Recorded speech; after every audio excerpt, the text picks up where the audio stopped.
விருதுநகரில் காமராஜரின் 123வது பிறந்தநாள் விழா கொண்டாட்டம். விருதுநகரில் காமராஜரின் 123வது பிறந்தநாள் விழா கொண்டாட்டத்தில் முன்னாள் அமைச்சர் ராஜேந்திர பாலாஜி காமராஜரின் திருவுருவச் சிலைக்கு மாலை அணிவித்து மரியாதை செலுத்திய பின்னர் செய்தியாளர்களை சந்தித்தார்.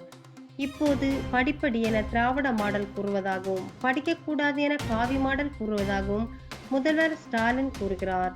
இதை பற்றிய தங்கள் கருத்து என்ன என்கின்ற கேள்விக்கு, காமராஜர் முதலமைச்சராக இருந்தபோது படிக்கச் சொல்லி எல்லா இடங்களிலும் திண்ணை பள்ளிக்கூடங்களையும் 5000 புதிய பள்ளிக்கூடங்கள் நிறுவி எல்லா கிராமங்களையும் இணைக்கும் வகையில் சாலைகள் அமைத்து அவர்தான் கல்விக்கண் திறந்த காமராஜர் என்கின்ற பெயருக்கு சொந்தக்காரர். தற்போது இவர்கள் படிப்பை மாற்றி வைக்கிறார்கள், பெஞ்சு மாற்றி வைக்கிறார்கள். பெஞ்சை பவ வடிவில் போட்டால் அது ஒரு திட்டம். விளம்பராட்சி செய்வதுதான் திராவிட ஆட்சி. திமுக என்பது காமராஜருக்கு எதிரான ஆட்சி என்பது கலைஞர் காலத்திலேயே நிரூபிக்கப்பட்டுவிட்டது. காமராஜரை சட்டசபையில் எவ்வளவு அவதூறாக பேச முடியுமோ அவ்வளவு அவதூறாக பேசியிருக்கிறார்கள். காமராஜர் முதலமைச்சராக இருந்தபோது சட்டசபையில் ஒருமையில் பேசியவர்கள் அவர்கள்தான். திமுகவின் நிலைப்பாடு எப்போதுமே மக்களுக்கு எதிரான தான் இருக்கும். கல்வியை எடுத்துக்கொண்டாலும் சில திட்டங்களை எடுத்துக்கொண்டாலும் திமுக போடுவது அனைத்தும் வேஷம். எனவே ஸ்டாலின் அவர்களின் கனவு வருகிற 2026 சட்டமன்ற தேர்தலில் ஒருபோதும் பலிக்காது. எடப்பாடி பழனிசாமி தலைமையிலான அதிமுக ஆட்சி அமைக்கும் என கூறினார். அதிமுகவை பாஜக விழுங்க பார்க்கிறது என விசிக தலைவர் திருமாவளவன் கூறியிருக்கிறார் என்ற கேள்விக்கு, திருமாவளவன் அவர்கள் ஏதோ ஒரு பதட்டத்தில் பேசுகிறார். திமுக மீதுள்ள கோபத்தில் எங்களை சரியாக இருக்க சொல்கிறார். எப்படியும் திமுக அடுத்த முறை ஆட்சிக்கு வரக்கூடாது என்கின்ற நிலைப்பாட்டில் திருமாவளவன் இருக்கிறார். அதனால் எங்களை சரியாக இருக்க சொல்லி எந்த விதத்திலும் ஓட்டுகள் தவறிவிடக் கூடாது, அடுத்த முறை ஆட்சிக்கு வர வேண்டும் என கூறினார். அவரை திமுக பெரிய அளவில் அவமானப்படுத்தி இருக்கிறது. அதனால் தான் இந்த வார்த்தை அவரிடத்தில் இருந்தே வருகிறது. திமுக கூட்டணியில் மிகப்பெரிய பூகம்பம் நடைபெற்றுக் கொண்டிருக்கிறது.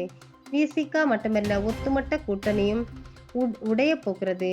இதனால் தான் 4.5 வருடம் எதுவுமே செய்யாமல் தற்போது இல்லந்தோறும் முதலமைச்சர் என்று இந்த 8 மாத நாடகம் நடத்த திட்டமிட்டிருக்கிறார்கள்.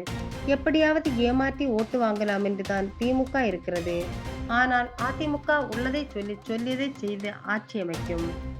இப்படியெல்லாம் செய்தால் திமுக ஆட்சி மேலுள்ள கோபம் தீர்ந்து விடுமா? நாட்டு மக்கள், விவசாயிகள், வியாபாரிகள், தொழிலாளிகள் அனைவரும் கொதித்து போய் உள்ளனர். அனைவருக்கும் வேலை இல்லை, கையில் பணம் இல்லை, பொருளாதாரம் சீரழிந்துள்ளது.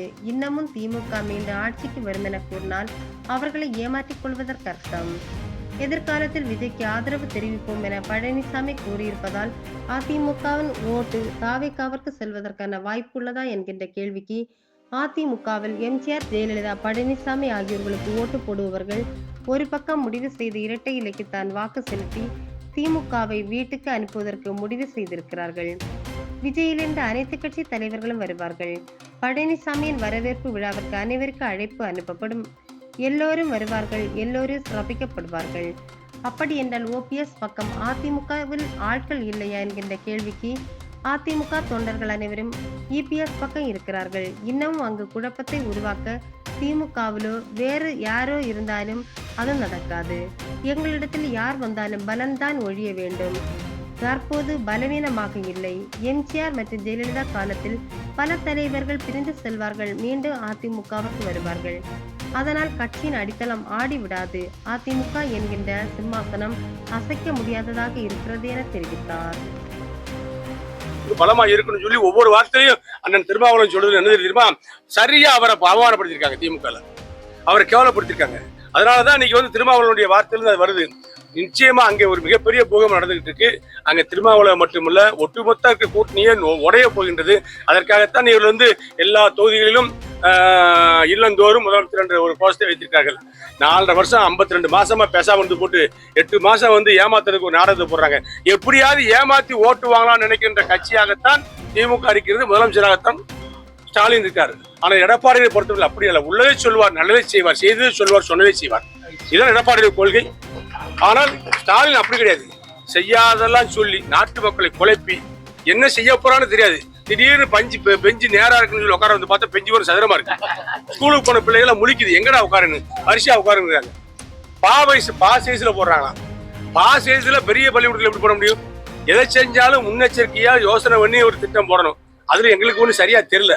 இப்படி எல்லாம் ஒரு நாடகத்தை நடத்துறாங்க. இதெல்லாம் செஞ்சாப்புல ஆட்சி மேல உள்ள கோபம் பெறுமா? நாட்டு மக்கள், விவசாயிகள், தொழிலாளர்கள், வியாபாரிகள், பட்டாசு தொழிலாளர்கள் அத்தனை பேர் கொதித்து போய் கிடக்காங்க. யாருக்கு வேலை இல்லை, பையில பணமும் இல்லை. அப்படி ஒரு நிலையில பொருளாதார சீரழிஞ்சு கிடக்கு. இன்னும் திமுக அடுத்து நாங்க தான் வருவோம் 200 சீட்டு பிடிக்கும் சொன்னா அவங்களே ஏமாத்திக்கிட்டு இருக்காங்க. 200 சீட்டு சொன்னாரு எடப்பாடியாரு, நாங்களும் சொன்னோம் 210 சீட்டு அதிமுக கூட்டணி வெல்லும் என்பது இன்றைக்கு தெளிவாக தெரிகிறது. நிச்சயமாக அதிமுக ஆட்சிக்கு வரும், எடப்பாடியார் முதலமைச்சரா வருவார். அதே மாதிரி எதிர்காலத்துல சார் அதே மாதிரி எதிர்காலத்துல விஜய்க்கு நாங்க ஆதரவு தெரிவிப்போம் அப்படின்னு சொல்லி ஓபிஎஸ் கருத்து வச்சிருக்காரு. அவரோட பட் அவர் ஆதரவு தெரிவிக்கிறனால அதிமுக ஓட்டுகள் விஜய் பக்கம் போறதுக்கான இது வாய்ப்பு இருக்கா? அதிமுகக்குன்னு ஓட்டு போடுறவங்க, எம்ஜிஆருக்குன்னு ஓட்டு போடுறவங்க, அம்மாவுக்குன்னு ஓட்டு போடுறவங்க, எடப்பாடியாருக்குன்னு ஓட்டு போடுறவங்க ஒரு பக்கம் முடிவு பண்ணிட்டாங்க. ரெட்டலைக்கு தான் ஓட்டு. திமுகவை வீட்டுக்கு அனுப்பணும், ஸ்டாலின் வீட்டுக்கு அனுப்பணும், கோட்டைக்கு எடப்பாடி அனுப்பணும். ஒரே முடிவு, ரெட்டலைக்கு ஓட்டு போடுது. அதனால இங்க மற்ற கட்சிகளுக்கு வேலையே இல்லை. எல்லாரும் விஜய் எல்லாரும் வருவாங்க, பதவியேற்புலாக வருவாங்க. எடப்பாடியுடைய பதவியேற்பாளர் விஜயிலிருந்து அத்தனை பேருக்கு அழைப்பு அனுப்பப்படும். எல்லோரும் வருவார்கள், எல்லோரும் கௌரவிப்பார்கள், எல்லோருக்கும் சிறப்பிக்கப்படுவார்கள், எல்லோரும் மகிழ்ச்சியோடு செல்வார்கள். அப்போ ஓபிஎஸ் பக்கம் அதிமுக யாரும் இல்லைன்னு சொல்றீங்களா? நீங்க சார் இதே சுத்தி கேட்காதீங்க. அதிமுகவுடைய ஒட்டுமொத்த தொண்டருடைய நிலைப்பாடும் எடப்பாடியார் தான். அதிமுக தான் எடப்பாடியார், எடப்பாடியார் தான் அதிமுக என்ற நிலைப்பாடு வந்து விட்டது, உருவாகி விட்டது, தொண்டர்களால் உருவாக்கப்பட்டு விட்டது. இன்னும் அங்கே குழப்பத்தை உருவாக்குவதற்கு திமுகவுலோ வேற யாரும் செய்தாலும் அது நடக்காது.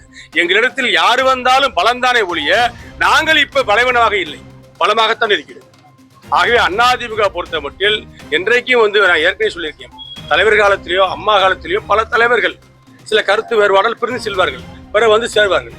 அதனால் கட்சியினுடைய பேஸ்மட்டம் போயிடாது. கட்சியினுடைய பேஸ்மட்டம் நங்கூரம் கரெக்டா இருக்கு. அதிமுக என்ற இயக்கம் வலுவா இருக்கு, தெம்பா திராணியா தெளிவா இருக்கு. அதிலே சிம்மாசனம் போட்டு அரியாசனம் போட்டு அமர்ந்திருக்கிறார் கழகத்துடைய பொதுச் செயலாளர் எடப்பாடியார். ஆகவே அதிமுக தான் எடப்பாடியார் தான் அதிமுக. இங்க எடப்பாடி எடுக்கிறது தான் அதிமுக வேத வாக்கு. தேர்தல் டைம்ல தேர்தல் டைம்ல அம்மாவோட மரணத்துக்கு இப்படிதான் நடந்ததுன்னு சொல்லி ஒருத்தவங்க சுப்ரீம் கோர்ட்ல ஒரு கேஸ் போட்டிருக்காங்க. சுனிதான் அவங்க தான் அவங்களோட வாரிசுன்னு சொல்றாங்க. அம்மா மரணம் அடைந்த உடனே இறந்த உடனே அம்மாவுடைய பொண்ணு சொல்லிட்டு எத்தனை பேர் அவமானப்படுத்த வந்தாங்க, இந்த கட்சி அசிங்கப்படுத்த வந்தாங்க, அம்மாவுடைய புகழை கெடுக்க வந்தாங்க. ஏதாவது நினைச்சா? எல்லாம் நினைச்சா? தவ வாழ்க்கை வாழ்ந்த புறத்தில் அம்மாவுடைய வாழ்க்கையை கொச்சைப்படுத்துவதற்காக திமுக போட்ட நாடகம் தான் அது பூரா. அது நடக்காது. இவங்க உச்ச நீதிமன்றம் சென்றாலும் சரி, உயர்நீதிமன்றம் சென்றாலும் சரி, அம்மாவுடைய புகழை கலங்கப்படுத்த நினைத்தால் அது காட்டுத்தீயாக தமிழ்நாட்டு மக்கள் மத்தியில் பரவி திமுகவோ எதிர்க்கின்ற கட்சிகளையோ அது பொசிக்க எடுக்குமே ஒழிய அதிமுக ஒரு சேதாரம் வராது, அம்மாவுடைய புகழுக்கும் ஒரு சேதாரம் வராது. Welcome to Metro Medical Care. Your health is our concern.